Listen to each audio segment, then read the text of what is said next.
Man, I can't wait to find out who our Secret Santa is this year. It's me, man. Merry Christmas.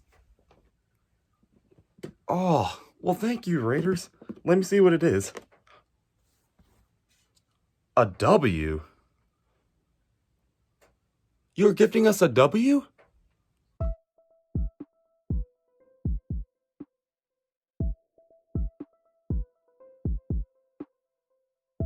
What's going on, Dolph fans?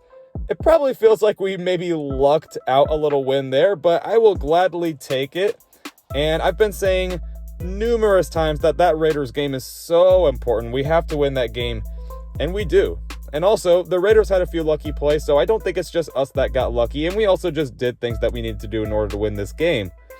But yeah, Dolphins get their 10th win of the year. Heading into the last game of the regular season, Dolphins do control their own destiny to make the playoffs.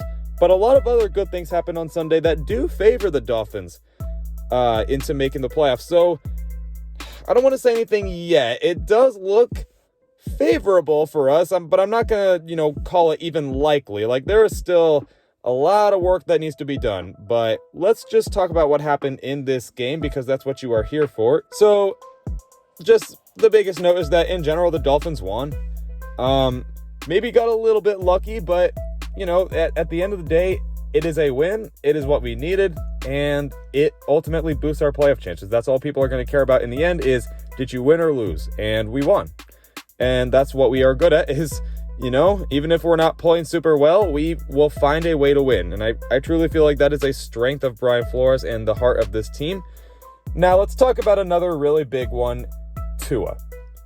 Now, if you followed this channel for a while, you will probably know that pretty infamous video I made about how the Dolphins will not draft a quarterback in 2020. So that obviously is not true, and I was wrong about that. Now, the only defense I'll make is that I don't know if I was really predicting that they weren't going to draft a quarterback. It was more just what I would do if I were the Dolphins. And listen, I do think Tua is better than Josh Rosen, but the only quote-unquote victory lap I'll take here, because I don't even want to be right about this, but I was notably lower on Tua than most Dolphin fans. Now, don't freak out. I do like Tua, and I do think he'll be our franchise quarterback, but the only kind of negative thing I'll say here is, let's be honest, he's probably not quite as good as we thought he was going to be. And I did kind of say over and over before we drafted him that I don't think he's quite as good as Dolphin fans are hyping him up to be, but please don't freak out over, him getting benched. I think once or twice. Yeah, I think it was twice this year, maybe 3 times. I don't know, but either way, it's not good. Listen, Tua's a rookie.